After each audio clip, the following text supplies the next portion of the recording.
Hey, юу гэсэн guys, Fantasy Man Exploit-ийн 20 дугаар бичлэгээр та бүхэнд Aspix-ийг ашиглан хэрхэн reverse shell үүсгэх вэ? Үүнийг ашиглаад privilege escalation хийж хэрхэн admin эрэхтэй болох талаар үзнэ гэсэн үг. Тэгэхээр Aspix учраас мэдээж Windows Server Edition-ыг хактана гэж ойлгож байна гэсэн үг. За тэгээ бүгдээрээ туршилтанд орцгоё. За бүгдээрээ хамгийн түрүүнд машин руугаа чиглэсэн ping request-ийг илгээж үзье. За ping илгээж үзэхэд ер нь бол асуудалгүй холболт маань бол тогтсон байна. Тэгэхээр энэхүү эмзэг байдал маань болохоор юутай холбоотой вэ гэхлээр FTP-г ашиглаж үндсэн серверөө байршуулна, хортой кодоо байршуулна, үргэлжлүүлээд байршуулсан хортой кодоор дамжиж shell аваад shell-ээрээ дамжиж admin хэрэгтэй болох ёстой. Тим одоо challenge гэж ойлгож болно. Тэгэхээр бид номер 1-т FTP серверлөө хандахын тулд FTP-гээд ардаас нь бичнэ гэсэн үг. За FTP дээр ерөнхийдөө бол нийтлэг хамгийн энгийн байдаг одоо permission-ийн нэг асуудал юу юм бэ гэхлээр anonymous user-ээр буюу ер нь бол guest team user-ээр орохыг зөвшөөрөхгүй юу гэдэг тохиргоог ер нь бол FTP configuration дээр хийж өгдөг. Энэ дээр тэр алдаа маань байна уугүй юу гэдгийг бүгдээрээ шалгацгаая. За anonymous гэж бичээд үзэхэд remote system type is Windows NT гэдэг user login болсон байна. Ер нь бол амжилттай орсон байна гэсэн үг. За ингэсний дараагаар dir command-ыг бичээд үзэхэд дотор нь ер нь бол welcome page IIS start буюу одоо нэг ард нь IIS буюу Windows-ийн IIS сервер веб сервер ажиллаж байна гэж ойлгож болно. Нэр ASP net doors client гэсэн юм ажиллаж байна. За тэгэхээр бүгдээрээ одоо яах ёстой вэ гэхээр ер нь бол энэ дээр хамгийн нийтлэг төрлийн халдлага нь юу юм бэ гэхээр FTP-гийн энэ зам дотор маань болохоор юуг оруулж болдог вэ гэхээр reverse shell хуулж болно гэсэн үг. За reverse shell нь мэдээж энэ дээр ASP гэсэн учраас бид нар Aspix-ийн reverse shell хуулах ёстой. Тэгэхээр reverse shell рүү шилжихэд бид нарт revshell.com хэрэгтэй. Revshell.com дотор болохоор бид нар юу шаардлагатай вэ гэхээр API-г болон port-ийн мэдээлэл хийх хэрэгтэй. За үүнээс гадна payload-оо сонгож өгөх ёстой гэсэн үг. За тэгэхээр биднэрт номер 1-т маань болохоор API-г маань хэрэгтэй болж байгаа. За API-г маань болохоор энэ байна. За энийг copy-тжээ. Буцаад шилжлээ. Ийм маяг биш ингэж өгч гинэ гэсэн үг. За хаяг маань бол асуудалгүй болцсон байгаа даа гэсэн үг. Тэгэхээр одоо бид нэр port-ийн дугаар. За port-ийн дугаар бол хүснээр өгж болно 1 2 3 4 гэдээ өгчээ. За энэ дээр одоо юу сонгож өгөх шаардлагатай вэ гэхээр Aspix-ийн shell хуулж өгөх ёстой учраас үндсэн хортой програм хангамжийг нь яг үүсгэж өгдөг түүхийн хувилбараас нь буюу payload-ыг нь ухсраад нийт эцсийн бүтээгдэхүүн болгож өгдөг зүйл нь юм гэхлээр MSF Venom байгаа. MSF Venom дотроос бүгдээрээ OS нь мэдээж Windows. За энүүгээр фильтртжээ. Үүнээс гадна энээр Aspix гэж байх ёстой гэсэн үг. За ASP гэж байна те. За энэ дээр Windows-ийн staged Aspix reverse гэд байна. За энэ дээр бас дараагийн нэг яригдах зүйл нь staged болон stageless гэж хоёр зүйл байгаа. Үүнээс гадна бас 64 битих 32 битих гэж бас хоёр сонгож болно гэсэн үг. За бүгдээрээ 32 битээр сонгоод явчих. За энийг copy чинь гэсэн үг. За буцаад эргэж очиод яах вэ гэхлээр шинээр энэ терминалаа үүсгээд бидний хувьд бол Aspix-ийн хортой кодоо үүсгэж өгөх хэрэгтэй. За бүгдээрээ энэ reverse zig Aspix гэдэг нэрийг нь арай өөрчилж тэ. За одоо YouTube гэдэгч YouTube zig Aspix гэдэг нэртэй үүснэ гэсэн үг. За энэ чинээс дэлгэрэнгүй тайлбарлал MSF Venom гэдэг маань болохоор үндсэн командыг нэлж байгаа гэсэн үг. За P гэдэг нь payload-ыг нэлж байгаа. Payload дотор нь болохоор Windows Interpreter reverse P гэдэг payload-ыг бол оруулсан. Дараагийн бичлэгүүдээс энэ яг юу гэсэн үг юм бэ гэдгийг нь бол тайлбарлаад явнаа. За L host нь localhost, L port нь port-ыг нэлж байгаа. Port нь бол хүснээрээ байж болно. F гэдэг нь болохоор яг ямар өөрчлөлттэй юм файл үүсэж байгаа юм бэ? O гэдэг нь болохоор output нь яг яаж гарах юм бэ гэдгийг харуулж байгаа гэсэн үг. За хэрвээ амжилттай үүссэн бол YouTube zig Aspix маань бол үүссэн байна. За тэгэхээр энэ дээр хоёр дээр ер нь бол асуудалгүй FTP-гээр орцсон байгаа учраас FTP дотор ч болохоор хэрхэн файл оруулдаг вэ гэдэг зүйлс яригдах байх. За энэ дээр put гэж оруулдаг лүү яаж оруулдаг вэ энэ бүгдээрээ харцгаая. За FTP fget git за git бол яг энэ чинээс авахыг нь бол хэлж байгаа байх. За үүнээс гадна бидний хувьд бол нөгөө нэг help гэдэг командыг бичснээр ер нь бол яг энэ яг мэддэхгүй байгаа орчинд яаж оруулах вэ гэдгийг харж байгаа. За input-ийг нэг үзчихдэг юм уу? Input гээд YouTube zig Aspix. Translation completed гэж байна. Not connected гэнэ үү? За окей. Дахиад ороод. магадгүй session expired болсон байж магадгүй байх. За input YouTube zig aspix. За transfer conflicted болсон байна. За энэ дээр ийм болсон байна тийм үү. YouTube zig aspix маань бол өөр асуудалгүй ороод ирсэн байна. Одоо тэгэхээр яах ёстой вэ гэхлээр хэдүүлээ MSF номороо үүсгэсэн юм бол одоо биднэрт юу хэрэгтэй вэ гэхлээр MSF console хэрэгтэй гэсэн үг. За console-ийн тусламжтай бид нар юу хийх вэ гэхлээр буцаж очиод биднэрт payload маань хэрэгтэй. Payload-оо үүсгэн. За payload-оо үүсгээд орно гэсэн. За эсвэл зүгээр шууд NC-гээр хандаад орчдөг юм уу? Уг нь юугаар орчвол амарлан байна. За 3 руугаа шилжүүлж агаад энэ дээр бүгдээрээ YouTube CD2. За энэ дээр Aspix маань бол ороод ирсэн байгаа шүү дээ. NCNL NC Netcat одоо ашиглаж байгаа гэсэн үг. За энэ рүү ороод үзэнгүүтээ бидний хувьд нөгөө нэг хаяг маань юу байгаа лээ? Хаягаа оруулаад хаяг руугаа очиод энэ дээр бидний хаяг орж ирчих. За IIS сервер энэ дээр /YouTube zig aspix. За уншаад эхэллээ те. За ороод үзэнгүүт энэ дээр NC дээр маань бол асуудал ороод ирсэн байна. Enter дарангууд ажиллахгүй нэ. За орж ирэх үед бол орж ирж байна. Enter дарангууд гарчаад байна. Тэгэхээр яагаад гараад байгаа вэ гэхэлэр миний бодлоор troubleshooting хийж үүсгэхэд түрүүнийхээгаа бол заавал NC-гээр гэхээсээ илүүтэйгээр MSF console-оор үүсгээд өгч. За хамгийн түрүүнд handler үүсгэж өгөх ёстой. Ингийн тулд use exploit multi handler set payload түрүүн ч өөр юм копицсэн шүү дээ. За энийг копидод өгч. За энэ дээр байгаа шүү дээ. Set payload гэдэг. За payload-оо оруулаад өгсөн. Options гэдэг үзвэл L host-оо оруулж өгөх шаардлагатай байгаа юм байна. За энийг тун гэсэн ч болно дөө. Ер нь бол нэг сүртэй ялгаа байхгүй. Энийгээ бүгдээрээ оруулж байгаад. За миний өөрийн хаяг гэсэг доошоо харуулж агаад энэ дээр юу ч вэ гэхлээр том 0. Ер нь бол миний баруун дэд болонд энд байгаа л да. Гэхдээ та хэдэд ер нь яаж хаяг маягаас харж байгаа вэ гэдэг юмудаас харуулъя гэж бодоод ингэж өгöd байгаа шүү. За дахиад options гэж бичвэл энэ дээр port нь өөр байна. 1 2 3 4 гэж үүсгэн. За ингээд run хийчихье. За энэ дээр run хийнгүү доор нь статус гарч ирэх хэвээр ер нь бол асуудалгүй ажиллаж эхэлсэн байна гэдэг started reverse display handler гэдээ орж ирж байна. За тэнгууд одоо энийг яах вэ гэхлээр бүгдээрээ Aspix-ээ дутчих. За тэнгууд sending stage гэдэг ажиллаж эхэлж байна. Interpreter shell маань бол асуудалгүй ороод ирчлээ те. За одоо ингэж орсны дараагаар яах вэ гэхлээр бидний хувьд бол shell гэдэг оронгууд ер нь бол shell-ээр орон заяа. Гэтэ энэ бол who am I гэдэг үгүй. За энэ болохоор IIS серверийн үндсэн юзерээр орчиж байгаа гэсэн үг байхгүй. Тэр IIS серверээр орчно гэдэг нь зүгээр ингийн regular user байна гэж ойлгож болно. Нийт user гэд бичээд үзвэл administrator ба bis guest гэдэг ийм юзерүүд байгаа. Тэгэхээр эдгээр бидний гол зорилго нь юу юм бэ гэхээр administrator user-ээр орох зорилготой. Тэгэхээр ингэж шууд зогсож болохгүй. Тэгэхээр үүнээс цаашаа үргэлжлэх ёстой гэсэн үг. Ингийн тулд бид нар ямар төлийг exploit-ийг ашиглах вэ гэхээр энэ дээр privilege escalation хийхэд ашиглагдах MS10.0.15 Kidra pod гэдэг ийм exploit байна.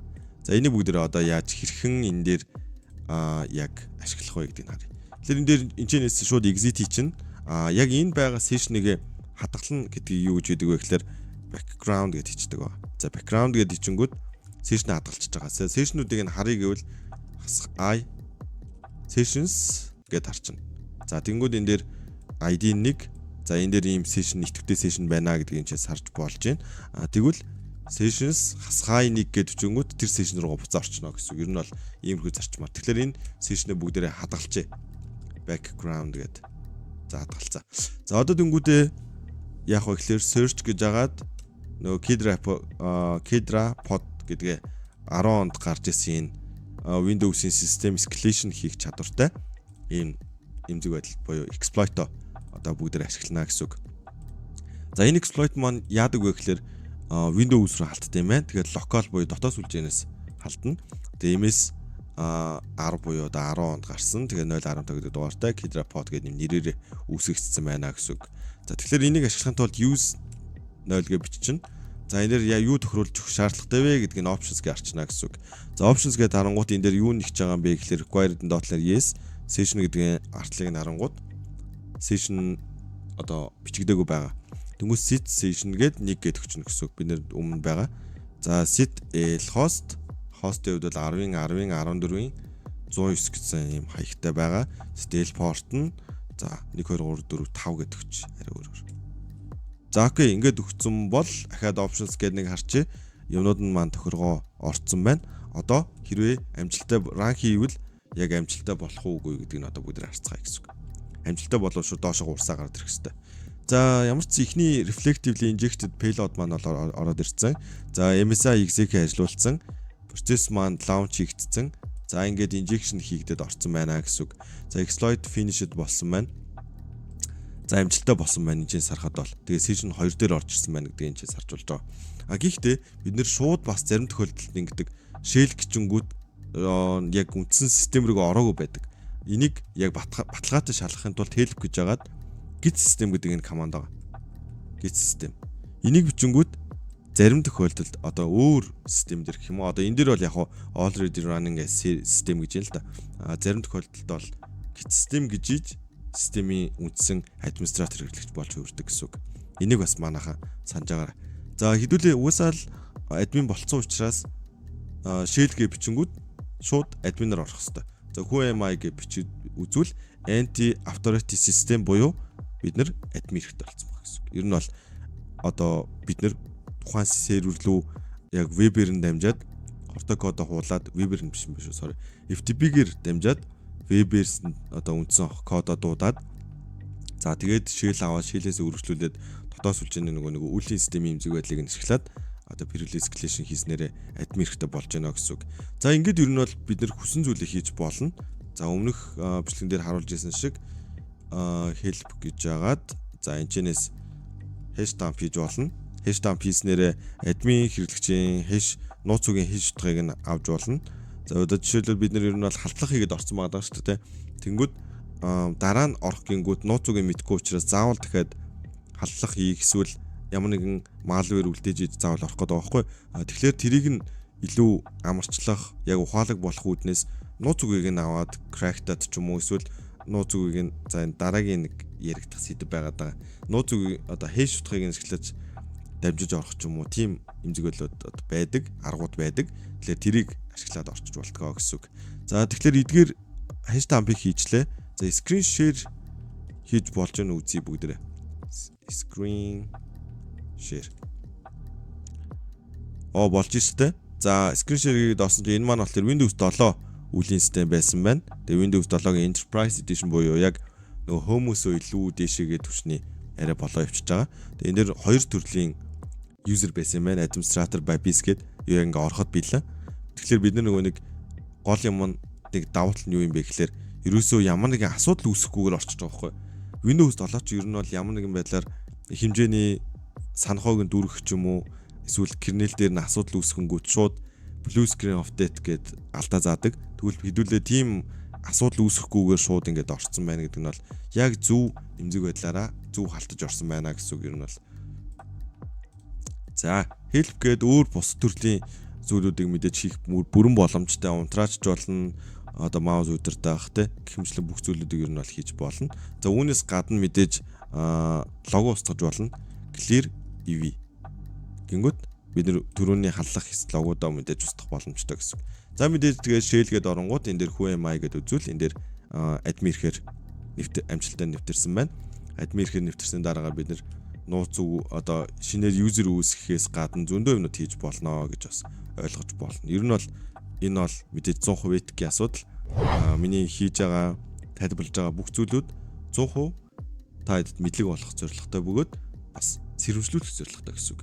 Иймэрхүү төрлийн эмзэг байдлууд байдаг. Тэгэд инженеэс ингэж одоо халтлах хийгдээд орох эрсдэл bay шүү. Тэгэхээр инженеэс ямар хамгаалтууд авч тавих уу? Яаж сэргийлэх үү гэдэг зүйлүүд бол мэдээж маш чухал. Та хэдийн өөрсдөө чинь хийх ёстой зүйлүүдийн нэг болж хувирж байгаа гэсэн үг. Тэгэхээр эдгээр олон халдлагын эксплойтуудыг мэддэг болсноор давуу тал нь юу юм бэ гэхлээр та хэд маань хамгаалахад илүү олон талын скиллтэй болж байгаа гэж байна. Нэг талаараа бас ойлгож болно гэсэн үг. За ер нь бол бид нар зорилготой өрсөн, админ эрэхтэй болцсон. Бид анх ярьжсэндээ яг эмзэг байдлыг ашиглаад халдлах амжилттай хийгээд орсны дараагаар ер нь бол админ болоод админаараа дамжаад ер нь бол бусад үйлдэлүүдээ хийж болно гэж бол харж байсан. Тэгэхээр бид нар өмнөх одоо яг exploit 1 гэдэг бичлэг дээр болохоор Windows XP, Vista 2003 гэдэг edition руу халдж байсан бол одоо энэ удаа Windows 7-гийн бүр Enterprise edition шигтэй.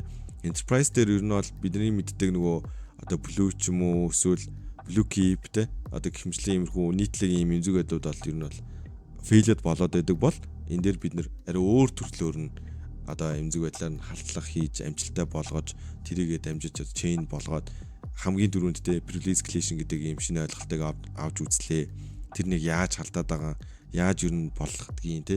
Тэгэхээр security-гийн чиглэлээр шинээр суралцж байгаа зөндөө хүүхдүүд одоо орж ирж байгаа байх. Тэгээ тэр дүүнер маань хэлэхэд ер нь бол бүх юмыг суурьтанд сураарэ. Тэгжиж одоо юмнуудыг ойлгоно. Тэгэхгүй ингээд зүгээр л халдлах хийж чаддаг хүн бол дэлхийд даяар маш олон байгаа.